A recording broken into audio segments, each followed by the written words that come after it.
I got kicked out of Humpy Bum preschool because I kept running across to the beach to go for swims and escaping all the time. So I had this affinity with water. And I can honestly say it's one of the first times I think I felt God in my life. I used to just love floating in the water. And I remember just floating one day and I just felt that I could just float out to sea, and I was actually floating out to sea on the outgoing tide.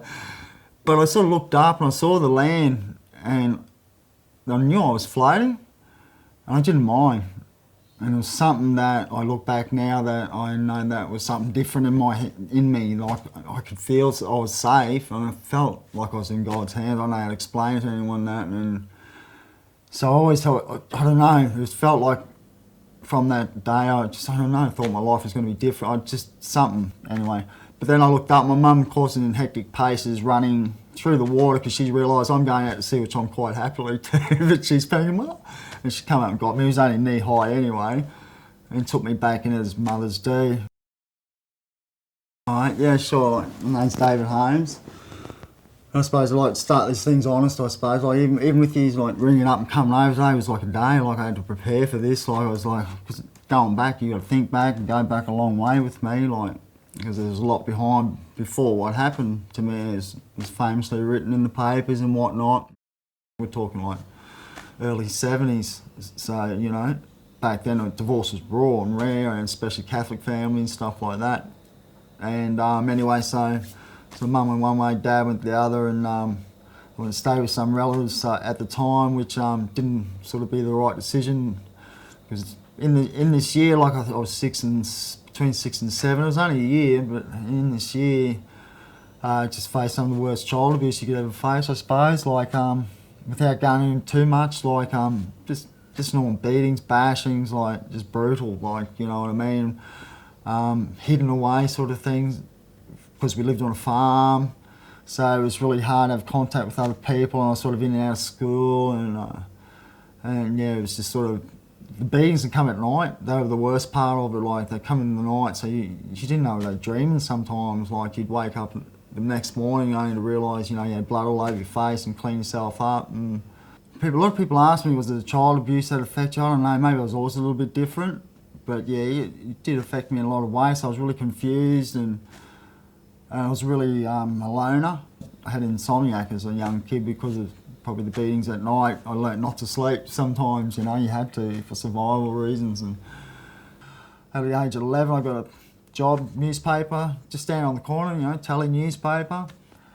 And but it was the most notorious block in the valley, and down the back lane, prostitutes shooting up non-stops, corrupt coppers, detectives that we used to call demons, because they used to come fly through and grab the hookers and stuff like that, and you know, it's just a terrible time, and we were all I was exposed to this, and the local sort of boys sort of picked up, you know, that I was a little bit violent, and I bested one of their nephews in a fight at school, and he was a bully at school, and his uncle ended up really liking me and taking me in and sort of teaching me a little bit of the game, and I become like the carry boy with the money, you know, and drop off here, drop off there. Who'd think it was an 11-year-old newspaper boy? So I went to high school, went to this, you know, pretty prestige school, all famous people. When you went there, you were supposed to make it in life. Everyone was so rich and beautiful. I was so poor, and it was great, and they were beautiful people, so it really contained the animal within sometimes. There were some genuine people there that were just, you know, you in hindsight when angels had been beside you, you know, and there was people, and they helped repress that a lot, sort of thing. But still, in between those days, I was still doing terrible, violent things, and having to keep it all to myself. As putrid as it was and violent as it was, we just did I don't know, gave us a sense of belongingness, I suppose, because none of us had it. And as life rolled on, I got in my 30s, and I was involved in major crime. By day, I was a dad, and you know, that was my facade, but my real job was I was a career criminal. My nickname was Hippy. That's what everyone used to call me Hippy. That was my criminal name, was Hippy. And because I wear hippie pants, and I was really into me fashion, I had the flare stripes and stuff like that in my hippie bag, but I'd always have a gun in it. That was sort of the joke of it, but it was true. I was always carrying. So I have my nice hippie outfit on, and people come into my office, and yeah, there'd be incense and little pools and stuff. So bikers and criminals and people gave me the name hippie. Okay, what's a career criminal? Debt collecting. Always someone owed money to someone, and depending on who they owed it to, whether you give the money back, when you got it. If you didn't like the bloke who gave you the contract to get the money, you just didn't give him the money back. You'd be too scared to get it off you anyway. So, yeah, but my main forte was in career criminals, middleman. The thing is, in this society, there's so much demand for drugs. That's the whole thing people don't realise, you know. Yeah, they're illegal, this and that, but they wouldn't exist if there wasn't a demand for them. But surface paradise is the Gold Coast. This is where people come to get drugs. They expect drugs when they get here. You know, I don't know how anyone can be unusually violent, but that's what they described me as, unusually violent, dangerous. And I was, because I seemed like such a cool customer. I liked the way I dressed, and I was very unaware and was very quiet. And I suppose that was the time you were in trouble if I went quiet.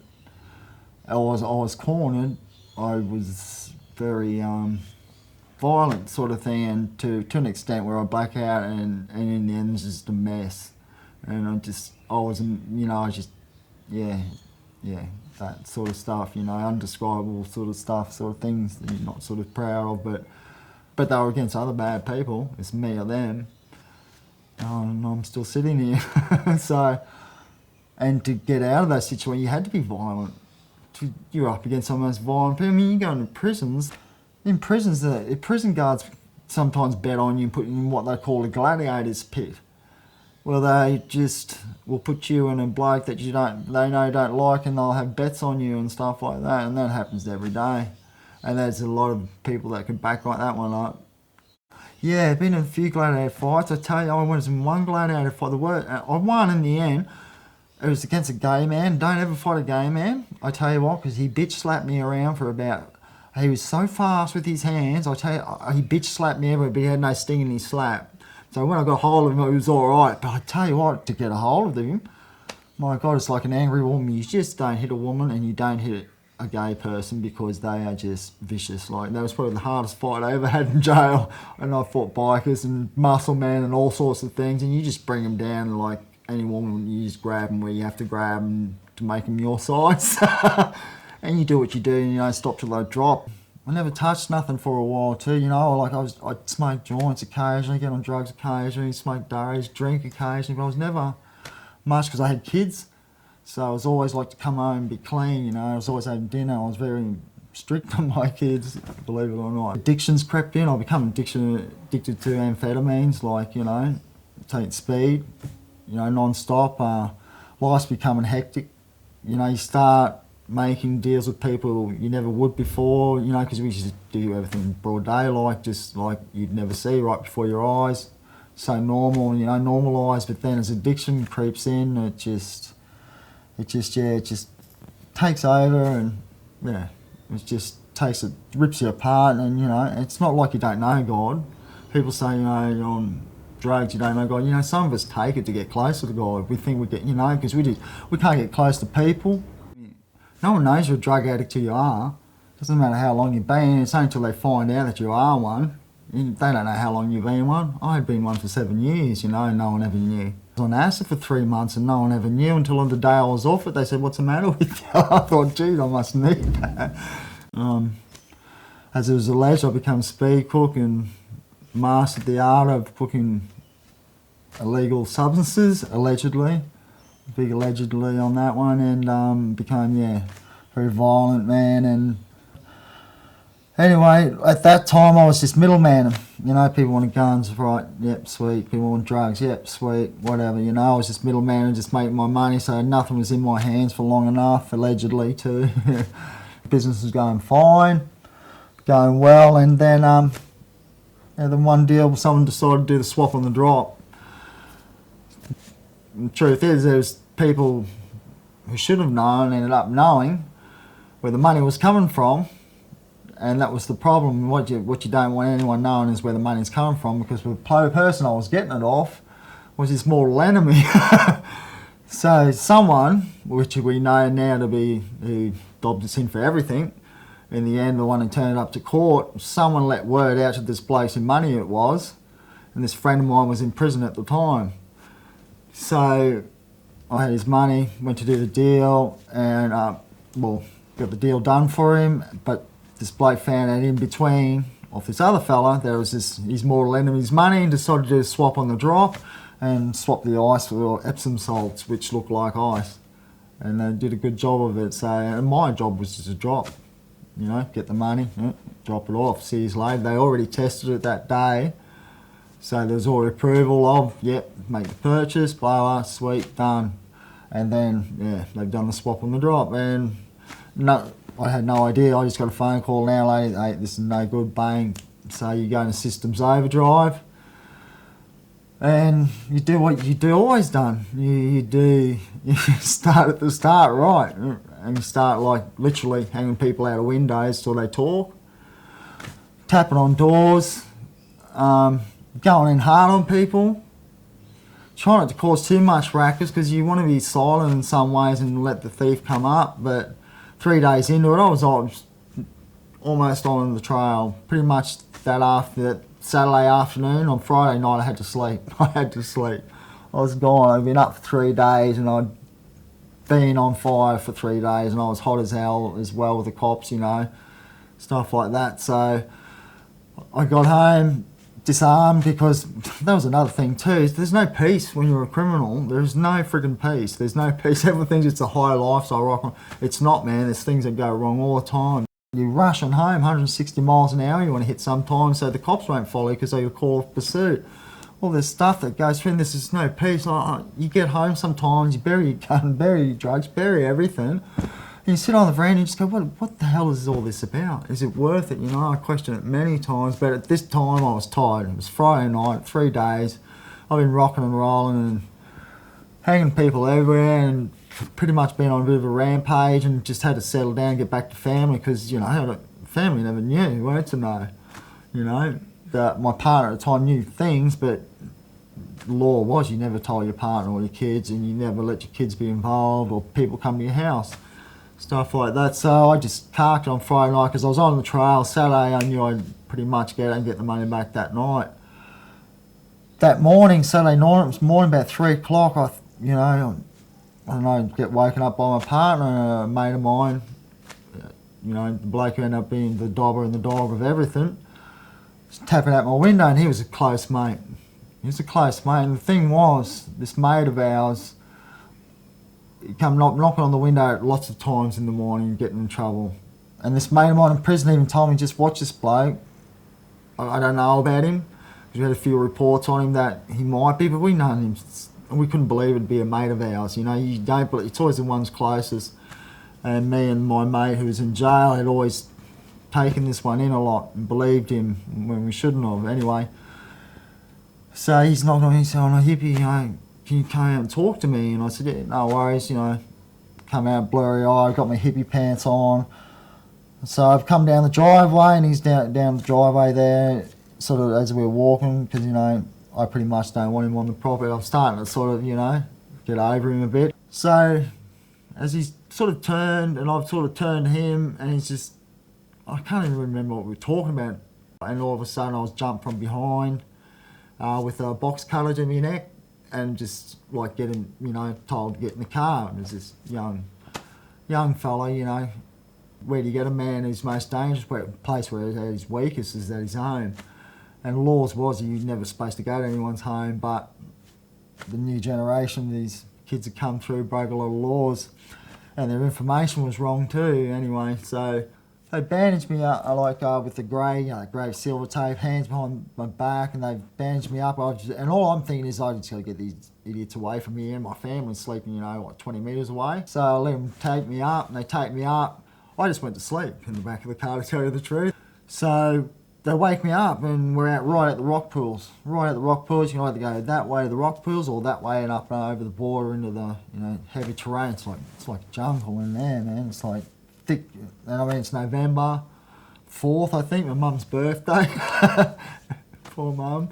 Anyway, and they sort of led me up the track and then, you know, making remarks of, oh, we've got a grave dug up the road up the track for you, and I was being a smart aleck back saying, oh, well, it better be deep because I don't want a shallow one, because I don't want animals foraging on my flesh at night, you know, I want to go clean, and just being a smart aleck back because I don't think I only got two. But as we get up the track, more bodies are starting to appear.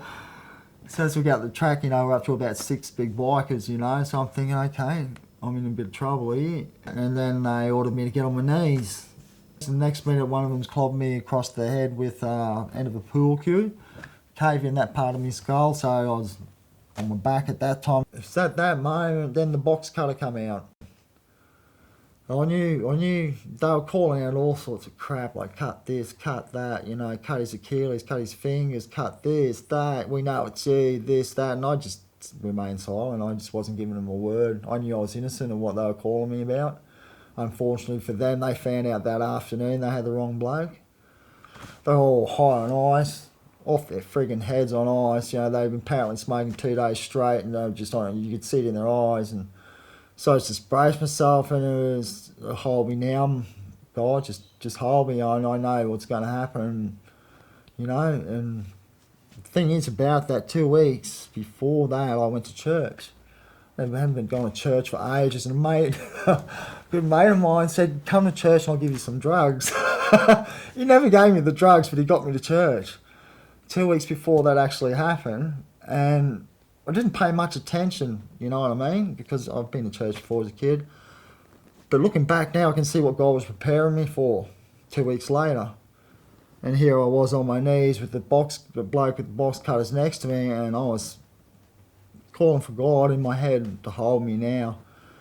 And I really gave way to myself, let go of my flesh somehow, I don't know, I just really trusted in God, and I had an avatar moment. I can only describe it as an avatar moment where once the cutting started, the pain, yeah, sure there was pains like hot burning things, like where they cut the ears off, stuff like that. I don't like giving ear shots, if you can imagine.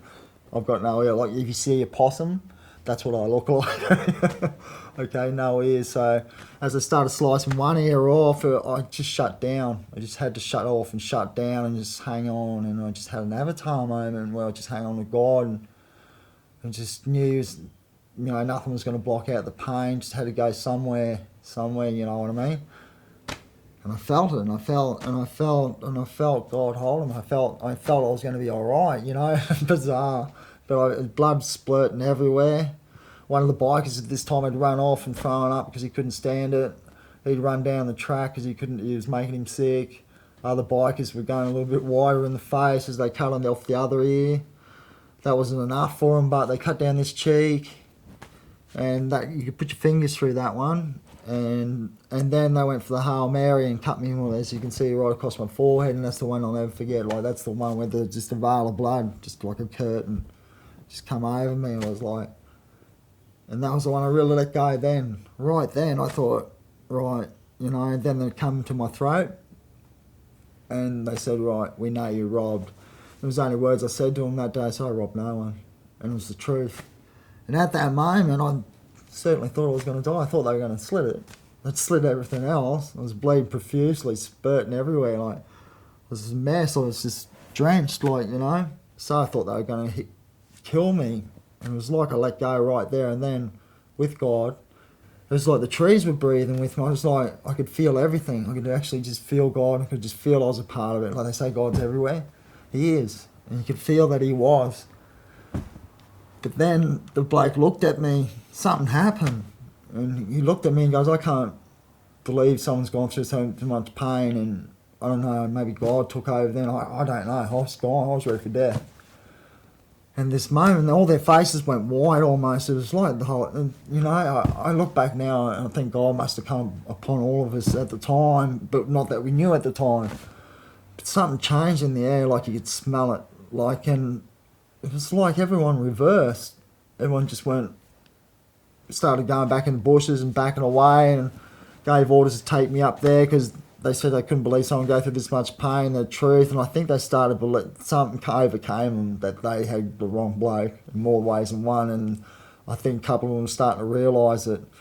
So they had orders to take me up the track and I think do me, finish me off, you know, young fella that they made do this. And he didn't have the hate, he was just a kid, he was just under orders and full of ice. Anyway, so he's marched me up the track, you know, to where they had sort of dug a sort of little shallow thing beside a tree where they're going to place me sort of thing. And I said, all right, well, hurry up and kill me. And he said, I just can't do it. You know, he's just a kid, man. And you know, and he was under, I think he was like, he just said, I just can't do this, man. I said, you better. I said, you better kill me right now. And I'm going to come after you, every one of you and your mates. I know every one of you is. And you know I will. So hurry up and slit my throat and throw me in that grave. And he just panicked and just pushed me in the sort of shallow grave and like taped me up a bit more with that silver tape, like sort of mummified, you know, legs, arms, and, you know, around my mouth and sort of around my head where I was breathing, and ran for his life, just, you know, just ran. And then I woke up and I know I could sort of slide out of the tape because the blood slip out of, you know, the tape, make it non-stick, and I sort of slipped out like a snake out of a skin sort of thing, and I was delirious. I remember my head was caved in, I was bleeding. So I headed off down this valley and it was latana vines, just ripping up my legs. I was bleeding. I ripped off a bit of my pants that were ripped off to wrap around my ears because at certain times it'd spurt. So I had to go in survival mode because I was getting weaker and weaker and sort of thing, getting lost in, but I was going in the wrong direction. I was going deeper into the valley and not coming out of the valley.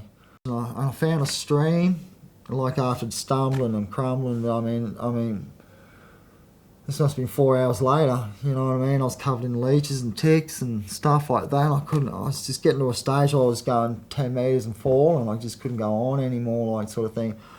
But I was getting closer to death as well, like every time I'd fall over, and they talk about the light. Yeah, there's a light. There's no doubt about that. There's a light, and it's like the most beautiful light. You could feel like it shoots rays on you occasionally. I don't know how to describe it. There's no way words can describe it. And every time I pass out, I get a bit closer to it.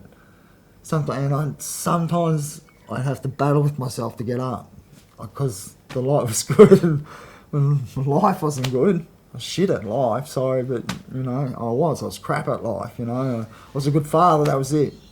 You know, the rest of life was crap. I hated it, you know. I was happy to die, but I had 3 kids and I had to get up. And so I lay there and death was certain. I was certain gone. I didn't have nothing left. I was so hungry I hadn't eaten, you know, and I was bled out. And I prayed and I just got on my knees. Not on my knees, I was on my back laying in a creek, and I just prayed and I said, God, I just can't go out like this. I can't, man. I just, you know, I know you're real. I said, man, I've got to get up. I just got to make one dash. All of a sudden, my belly seemed full. And I couldn't explain it, sort of thing, and all of a sudden I just felt this, you know, I've been through second winds, third winds, and, you know, people say it's second wind, and no, it was gone, man. Which was the most conflicting part as it came to be, but like, I had this burst of energy and I knew which direction to go. I didn't know which direction to go all day, and after this prayer I just got up from it with this breath and this hope, and I just went that way. I just went that way, I don't know why. And I got up and I found the track and I stumbled out and I found the track and I found the track to get out. People had come to the rock pools for picnics and stuff like that, and where this track exited onto the car park where I needed to get was where all the picnic people were, and cars and people and tourist buses and stuff like that. So I've come out of the bushes, and straight away this bloke, like his whole family, his back's turned to me because they're having a lovely picnic, a beautiful picnic. I've come out and I mean, blood's like an inch thick all over me. Like I've come out like, he's looked at me and I've looked at him. That's the last thing I sort of tried to dodge the family because I didn't want to horrify his family. I didn't know what I wanted. I just wanted to get home.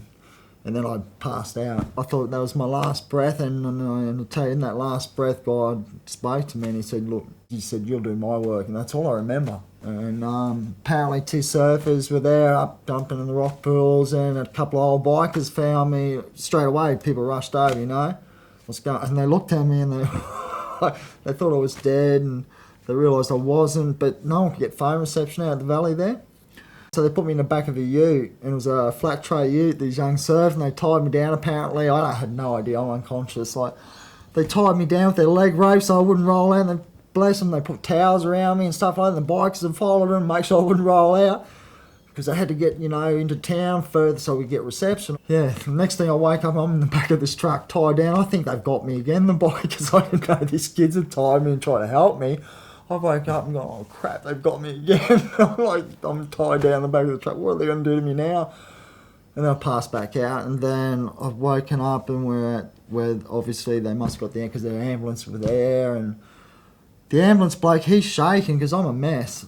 And he's gone to touch, and anything you touch, it's spurt almost sort of thing, you know. And at the time I was an intravenous drug user sort of thing, and he's got the morphine, he's shaking. I grabbed it off and said, give it here. Next time I wake up, I'm in a room in the Royal Brisbane Hospital, probably a secure facility, I'm not quite sure, because cops trying to work everything out, you know, sort of thing. I'm not saying a word as usual. And I wake up, man, the first thing I'm dealing with is not what happened to me, that God saved me. People think, geez, don't you worry about what happened to you and stuff like that. And violence, blood was very much a part of my life, you know, sort of things. It wasn't something that shocked me. The doctors couldn't explain how I was alive. I think I died 3 times in the ambulance. Once before I got in the ambulance, and they couldn't explain how I lost so much blood and was still alive. And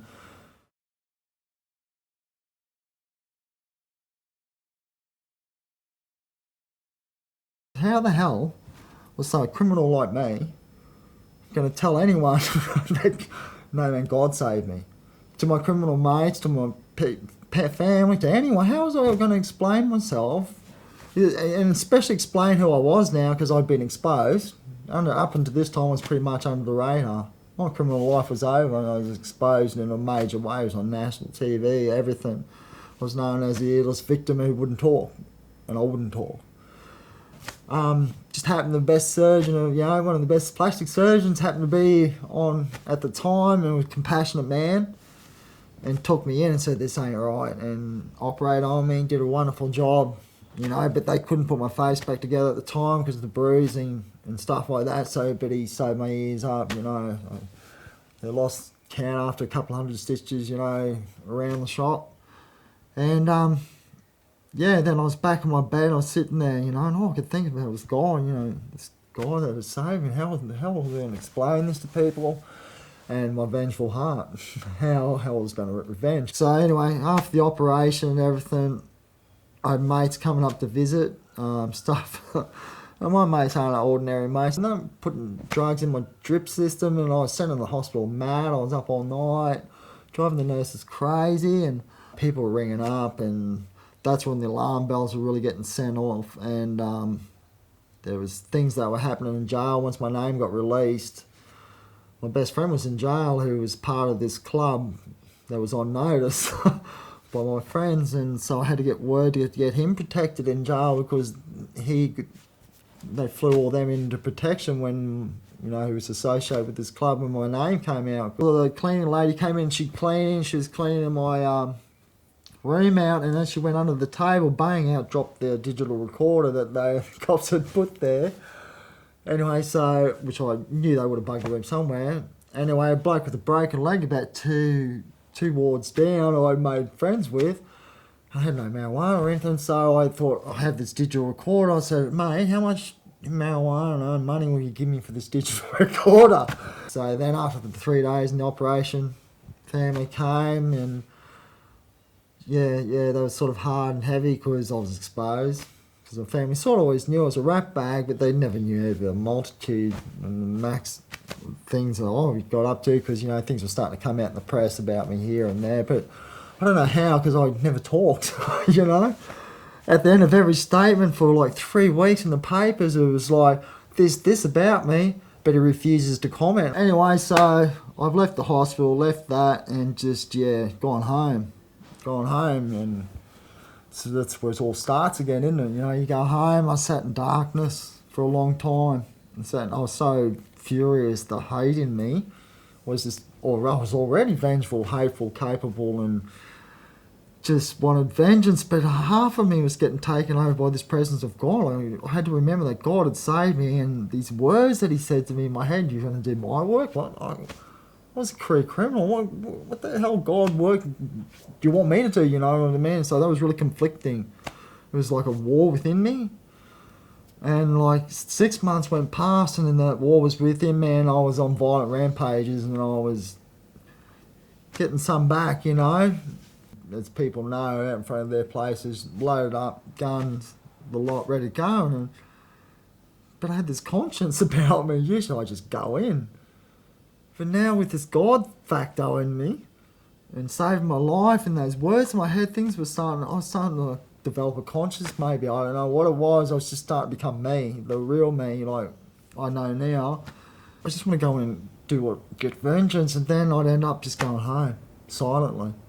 Arguing, saying, what's the matter with you? You've changed, you're like a big wuss. But it really was God. You know, I knew there was a God, and I knew there was a God that saved me. And I mean, that Amazing Grace song always comes in my head, like, save a wretch like me. Man, I was a wretch. And that was the conflicting part too. Like, of all the people you could have saved, you saved me. For I didn't know what for at the time, you know, sort of thing. You know, and that was so conflicting, like. And I started getting a day's work occasion with this mate, and he started, you know, telling me about Jesus, stuff like that. And I was like, you know, I knew about Jesus all my life, and I thought, you start that crap on me about Jesus. I said, I know there's God, but I'm with you, man, on God. I know there's God. I don't know much about this Jesus dude, you know. And then one day, this is 9 months after, and one day, man, I just broke down. I just honestly, everything, I never cried in my life, much at nothing. And man, I cried. I just broke down. It was, you know, thinking about everything and God, and I just couldn't take it anymore. I just couldn't take it. The revenge thoughts, the this, the that, the past of my life, the this. God was just, you know, and I just broke in half, man. I just broke down, and I was on my knees on my own choice this time. And I just cried and cried till I couldn't cry no more. And then the phone rang. And it was that same mate. He said, I'm going to church tomorrow, you want to come? I said, yeah, okay, I'll come. You know, you didn't know I was crying or anything. You didn't know where I was at or anything like that. I was a very private person as I am now. So he picked me up the next morning. I've gone to church at first. I wouldn't go in at the start because that music, I used to hate Christian music. I don't know why. Everyone's happy, funny, singing. I was thinking, oh, God help me. I just couldn't do that Christian thing at the start. And this preacher, this pastor, he was a firebrand preacher. He turned red, and it was he was an ex-biker himself. And I started hearing about this Jesus dude, you know. And I started hearing, you know, about how this Jesus died and bled so much, and I think that's what really changed. I know what it feels like to be a sacrifice. I know what it feels like to bleed, and I think that was something that started resonated in me. And then the second time I went back the next week to church, you know, when God's speaking, because you think the other 50 people there, they don't count in the church. You think the whole message is about you, you know, you think the preacher just wrote this message for you, but it's just the way God moves, you know, and it is for you, this message, but it felt like it was so much for me, this message, and it really started gripping me, you know. And the more I heard about this Jesus dude, the more I loved, you know. I liked this. I thought, man, he's one of the coolest dudes I've ever heard. And I fell in love with the man, Jesus, you know what I mean? But Jesus, the real man, that was a powerful time, you know, starting to learn and then come back the third week. And the call went around for salvation. I put my hand up and gave my life to Jesus. And that was 7 years ago, and from that day I'm clean, you know, life changed, crime free, life got better for me, and in some ways got worse in ways too. Like it was great, you know, like it's like the potter's wheel. The potter's wheel is your Christian walk, and it goes around and it goes around, and man, God's trying to form you up in the clay, you know. But sometimes the clay collapses, you know, in order for you to form back into this clay. And some things go and come in your life, like my partner. She didn't like the change as much either. Like, you know, some people don't like the change. Some people like the old hippie, you know, the old, you know, bad hippie, you know, who was like, yeah, okay, he's bad, but he was exciting, funny and fun, but he was on drugs, man, and it wasn't me, and that's what they didn't realise, you know. This is me. And then my life started to change for the good. you know, and it got better and better. I got cleaner and I had strength, and I don't drink and I don't smoke cigarettes or that, and my addictions just fell away. Even the bloke who cut off my ears, he got put in solitary confinement last year, and he tried to commit suicide, you know, so that was a touching moment too. And I rallied with his mother. She got in contact with me and a lawyer and the jail manager and said, this place reformed, you know, he's 2 years he's been a Christian. The kid couldn't even read and write when he went in there, and his regret was always so great towards me.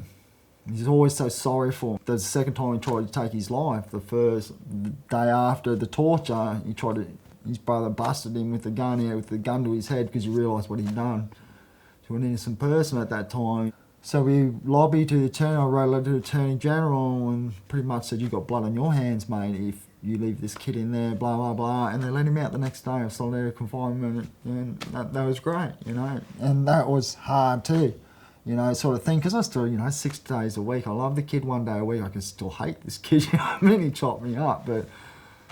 So that was hard, and back up to surfing every day and back down to counselling people and helping people out and, you know, just living the good life, you know what I mean? That's the thing. And like I was saying with Christianity, with Jesus, if you can just walk like Jesus, if you can just, that little bit of the Bible of Jesus, if you can just be that bit, then go on with the rest of the Bible. Just by being blatantly honest about who you are in Christianity. Like, I'm imperfect. I don't muck up. I don't ever get in trouble. I don't know anything illegal or anything wrong. I'm completely straight in 180. I'm not perfect. Do you know what I mean? I still swear occasionally, you know, stuff like that. I'm a real man. I'm a real person, just like Jesus was. He was a real man, and I just aspire to that. Like, when it starts getting all murky in religion, I just go back to Jesus, because that's who I roll with him. You know, and I put that challenge out to all Christians.